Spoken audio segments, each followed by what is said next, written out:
आपका मैं हूं आपके साथ आसिफ खान। खबरों की शुरुआत करेंगे बड़ी खबर के साथ। कुमारी शैलजा ने चुनाव प्रचार से दूरी बना ली। कई दिनों से चुनाव के कार्यक्रम में नहीं पहुंच रही है कुमारी शैलजा। कांग्रेस में फिर अंतर्कलह सामने आई। बीजेपी ने शैलजा को बीजेपी में आने का ऑफर दिया। बीजेपी इस मामले को लेकर चुप्पी ले रही है कि कुमारी शैलजा या फिर महिलाओं की इज्जत कांग्रेस में नहीं होती। इसी को लेकर बीजेपी निशाना साध रही है कांग्रेस के ऊपर। दरअसल कुमारी शैलजा के ऊपर टिप्पणी करने के बाद कई दिनों से कुमारी शैलजा चुनाव प्रचार से दूरी बनाई हुई हैं।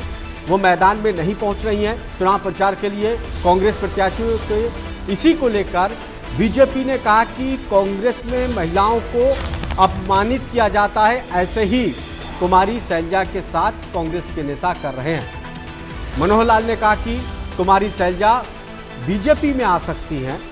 उन्होंने कहा कि संभावना हमेशा बनी रहती है सियासत में और कुछ भी हो सकता है।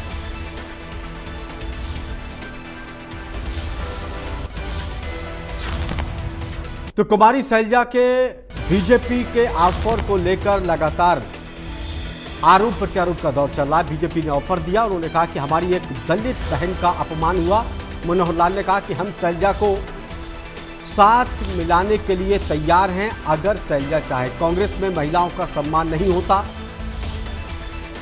कृष्णपाल गुर्जर ने बात कही। कांग्रेस में महिलाओं की इज्जत नहीं होती। अनिल विज ने भी निशाना साधा कांग्रेस के ऊपर। तो बीजेपी के तमाम नेता शैलजा की नाराजगी को लेकर निशाना कांग्रेस पर साध रहे हैं कि कांग्रेस में सब कुछ ठीक नहीं चल रहा है, महिलाओं की इज्जत नहीं होती। कांग्रेस में कुमारी शैलजा की अनदेखी किए जाने की खबरों के बीच में बीजेपी ने कुमारी शैलजा को बीजेपी में शामिल होने का ऑफर दे दिया। शैलजा को लेकर केंद्रीय मंत्री मनोहर लाल ने कहा कि हमारी दलित बहन का अपमान हुआ, उसको गालियां तक दी जाती हैं। हमने बहुत नेताओं को अपने साथ मिलाया है, हम तो तैयार हैं उन्हें अपने साथ मिलाने के लिए, वो हमारे साथ आए। पूर्व गृह मंत्री अनिल विज ने इस दौरान कहा कि शैलजा को लेकर अपनी प्रतिक्रिया देते हुए कहा कि कांग्रेस में महिलाओं की इज्जत नहीं होती, ये दलित को बेइज्जत करने का काम कांग्रेस करती है। तो वहीं केंद्रीय राज्य मंत्री कृष्णपाल गुर्जर ने भी शैलजा को लेकर बयान दिया। उन्होंने कहा कि कांग्रेस में महिलाओं का सम्मान नहीं होता, इसी तरह कांग्रेस में महिलाओं को अपमानित किया जाता है। बता दें कि कई दिनों से कुमारी शैलजा चुनाव प्रचार से दूरी बनाई हुई है। आपको बेटे के बाहर भी जो नेता हैं उनकी भी इच्छा है, इच्छा सबकी हो, कोई बात नहीं, लेकिन और किसी की इच्छा हो जाए तो उससे अपना अपमानित करने का उदाहरण इससे बड़ा नहीं हो सकता कि एक हमारी दलित बहन, आखिर दलित समाज, अनुसूचित जाति का समाज सब चिंता करते हैं उसकी, चाहे कोई भी पार्टी हो। सम्मान सबको प्यारा है, अपमानित करना ये समाज में वर्जित है। कोई किसी अपमान न कर, तो पंचायत में बैठते हैं, अगर पंचायत में कोई विरोधी व्यक्ति भी हो खड़ा होकर किसी के बारे में बोल देता है तो पंचायत बैठा देती है ना, नहीं भाई ऐसा नहीं बोल करती है ना। लेकिन इनको शर्म नहीं आई, उस बहन को गालियां तक दी हैं इन्होंने, ऊपर बैठी अपना आराम से। एक बड़ा वर्ग आज सोच रहा है कि हम क्या करें। बहुत लोग इनके परेशान निराश हुए, हमने ऑफर दे दे के उनको अपने साथ मिलाया है, हम तो तैयार हैं इस ऑफर के लिए, आए तो हम तैयार हैं उनको मिलाने के लिए। जिस पार्टी में नारी का सम्मान ना हो उस पार्टी में और क्या उपेक्षाएं की जा सकती है, और अपनी महिला नेत्री का सम्मान ना हो तो दूसरों को तो क्या सम्मान करेंगे। सारी बैठक में सार्वजनिक मंच पर एक अपनी पार्टी की वरिष्ठ नेत्री का जाति सूचक शब्दों से अपमान किया हो और उनके खिलाफ आज तक कुछ कार्रवाई ना हो, तो ये तो ऐसे उनकी पार्टी का मामला है, लेकिन नारी हमारे लिए सम्मान है। तो हमारे यहाँ तो नारी का सम्मान हमेशा होता है और ये देश नारी का सम्मान करने वाला देश है। लेकिन कांग्रेस में कभी नारी को तंदूर में जलाया जाता है, कभी नारी की जाति सूचक शब्दों से उसकी खिल्ली उड़ाई जाती है। देखिए, महिलाओं को कांग्रेस में इज्जत नहीं दी जाती है और मैं कोट करना चाहूंगा, एक पूर्व प्रधानमंत्री ने जो किताब लिखी थी, उन्होंने महिलाओं के बारे में क्या लिखा था। अब जिसके खिलाफ जाति सूचक शब्द कहे जाए, आज हरियाणा का बच्चा बच्चा रोष में है कि कांग्रेस में इस प्रकार से लोगों को अपमानित किया। कुमारी सैलजा को लेकर आरोप प्रत्यारोप का दौर चल रहा। उधर कांग्रेस ने भी कहा कि बीजेपी बरगलाने का काम कर रही है। कांग्रेस नेता पवन खेड़ा ने पलटवार करते हुए कहा कि सैलजा को बीजेपी के ऑफर पर पलटवार करते हुए कि बीजेपी मनोहर लाल अपनी पार्टी की चिंता करें। उन्होंने कहा कि कांग्रेस पार्टी में सब कुछ ठीक चल रहा है, कोई लड़ाई नहीं, हम साथ हैं, आगे भी साथ रहेंगे। मनोहर लाल को अपनी पार्टी को लेकर फिक्र करने की जरूरत है, कांग्रेस में सब कुछ ठीक चल रहा है।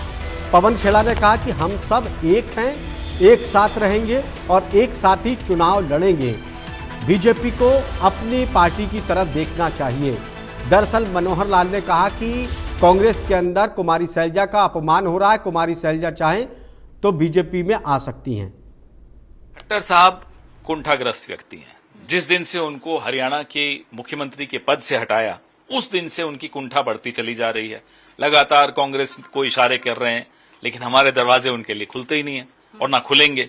उनकी कुंठा और बढ़ रही है। बोलने दीजिए, कुंठाग्रस्त व्यक्ति है बेचारा, उसको बोलने दीजिए। लेकिन बीजेपी के साथ साथ बीएसपी ने भी कुछ दिन पहले कहा कि कुमारी सैलजा का अगर पार्टी में अपमान हो रहा है तो बीएसपी में शामिल हो जाए। अब मनोहर लाल खट्टर बोल रहे हैं कि बीजेपी में आ जाए। वो सब छोटे खेल भारतीय जनता पार्टी हमेशा खेलती आई है, इससे कुछ नहीं होने वाला। हमारी पार्टी में कोई मतभेद किसी का आपस में नहीं है। सब मिलकर काम कर रहे हैं, सब प्रचार कर रहे हैं और हम भारी बहुमत से जीतने वाले हैं। शायद यही कुंठा भारतीय जनता पार्टी को परेशान कर रही है। ज्यादा जानकारी के साथ दीपक शर्मा, ब्यूरो चीफ हरियाणा, हमारे साथ जुड़ गए। दीपक शर्मा, कुमारी सैलजा चुनाव प्रचार के लिए मैदान में नहीं जा रही है, बीजेपी ऑफर अब दे रही है कुमारी सैलजा को। जी बिल्कुल, कुमारी सैलजा का चुनावी प्रचार से दूरी बनाना, इस विधानसभा चुनावों में किसी के लिए भी प्रचार करना, पार्टी के किसी कैंडिडेट के लिए प्रचार करने से दूरी बनाना कहीं ना कहीं एक बड़ा राजनीतिक मुद्दा बनता जा रहा है। लगातार इसको लेकर के आरोप प्रत्यारोप भी दौर शुरू हो गया है। हालांकि कुमारी सैलजा ने इस पूरे मामले को लेकर के चुप्पी साधी हुई है। वो दिल्ली में ही है, लेकिन कार्यकर्ताओं से भी मिल रही हैं, अपने समर्थकों से मिल रही हैं, लेकिन कोई बात अभी खुल करके सामने नहीं रख रही हैं। हमने भी कुमारी सैलजा से बात करी, उन्होंने कहा कि अभी कुछ दिन इंतजार कीजिए, कुछ दिन इंतजार कीजिए। अपनी स्थिति स्पष्ट नहीं करी कि नाराजगी का कारण क्या, लेकिन हालांकि नाराजगी के मुख्यतः कारण बीते दिनों में देखे गए थे कि कांग्रेस के ही एक कार्यक्रम के दौरान, एक प्रचार के कार्यक्रम के दौरान उनको लेकर के जातिगत टिप्पणी की गई थी। उस बात से वो नाराज थी। कहा जा रहा था कि वो भूपेंद्र हुड्डा समर्थित है, उनके समर्थकों द्वारा ऐसा कहा गया है। इससे पहले विधानसभा चुनावों को लेकर के जब उम्मीदवारों का नामों पर मंथन हो रहा था और जब टिकट बंटवारा हुआ तो उसमें भी उनको खास तवज्जो नहीं दी गई है। ये बात दिख रही थी क्योंकि अधिकतर जो चेहरे हैं वो भूपेंद्र हुड्डा समर्थित नाम है। इसमें कुमारी सैलजा ने हालांकि अपनी तरफ से कुछ नाम जाकर के दिए थे। स्क्रीनिंग कमेटी को जाकर के अपनी तरफ से अजय माकन से मुलाकात करी थी, एक सूची भी दी थी, लेकिन जब उम्मीदवारों के नाम आए तो वो कहीं ना कहीं इस बात को लेकर के नाराजगी उन्होंने अपनी जरूर दिखाई है कि उनके समर्थित लोगों को जब टिकट नहीं दी गई है, ज़्यादा तवज्जो नहीं दी गई है, जो उन्होंने नाम दिए उस पर कोई ज़्यादा चर्चा नहीं की गई है।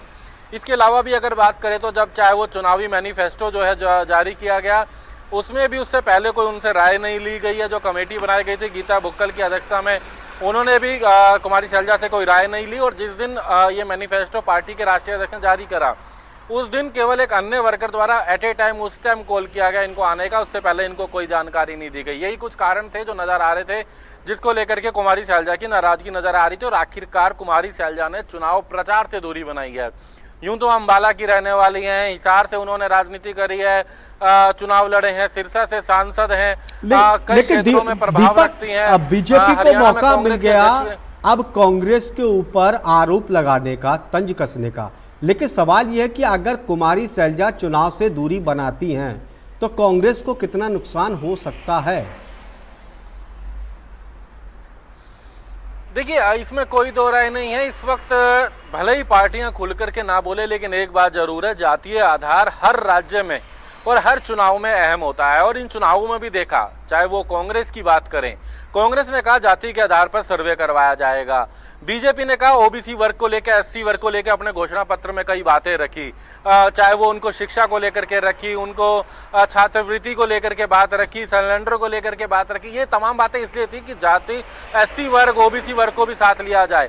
और ऐसे में जब एस से जुड़ा एक बड़ा नाम, हालांकि यहाँ राजनीति की बात नहीं की जाती जब कुमारी सैलजा जाते, लेकिन जातीय आधार रखा जाता है उनके नाम के साथ हमेशा, और ऐसे में अगर उनकी नाराजगी होती है तो एक वोट बैंक पे असर जरूर पड़ सकता है। हालांकि इसको लेकर के कांग्रेस सफाई दे रही है कि कोई नाराजगी नहीं है, किसी तरीके की नाराजगी नहीं है, उनकी कुछ व्यस्तताएं हैं जिसके चलते वो अभी चुनाव से दूर है। लेकिन कुछ दिन पहले तक चुनाव प्रचार जरूर कर रही थी कुमारी सैलजा, और अब वो चुनाव प्रचार से दूर है। यही कारण है कि लगातार बयानबाजी आ रही है। अभी हम मनोहर लाल जो केंद्रीय मंत्री हैं उनका बयान सुन रहे थे, उन्होंने भी उनको लेकर के बात रखी कि कहीं ना कहीं उनकी अनदेखी की गई है। रणदीप सुरजेवाला को लेकर के भी कहा, पार्टी में आने को लेकर के बात करी, जातीय आधार पर भी अनुसूचित जाति की बात मनोहर लाल केंद्रीय मंत्री ने करी।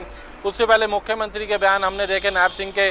कांग्रेस में भी लगातार बयानबाजी रही। हालांकि भूपेंद्र सिंह हुड्डा की बात की जाए, कांग्रेस के अन्य वरिष्ठ नेताओं की बात की जाए, वो बार बार कहते रहे कि कुमारी सैलजा हमारी बहन है, उनका पूरा सम्मान है, पार्टी की वरिष्ठ नेता है। लेकिन कहीं ना कहीं चुनाव से दूरी ये कांग्रेस के लिए भी बड़ी चुनौती है कि कैसे कुमारी सैलजा वापस चुनाव प्रचार के लिए आए, लोगों के बीच जाए और जहां जहां उनके वोट बैंक है वहां जाकर के पार्टी के लिए प्रचार करे। ये कहीं ना कहीं अभी फिलहाल एक बड़ी चुनौती कांग्रेस के लिए बनी हुई है, और यही कारण है कि मुद्दे बना रही है को लेकर जो कुमारी सैलजा की नाराजगी है उसको लेकर बीजेपी दो मसलों को लेकर कांग्रेस को घेर रही है कि एक तो कांग्रेस के अंदर महिलाओं का सम्मान नहीं होता, महिलाओं का ये अपमान करते हैं।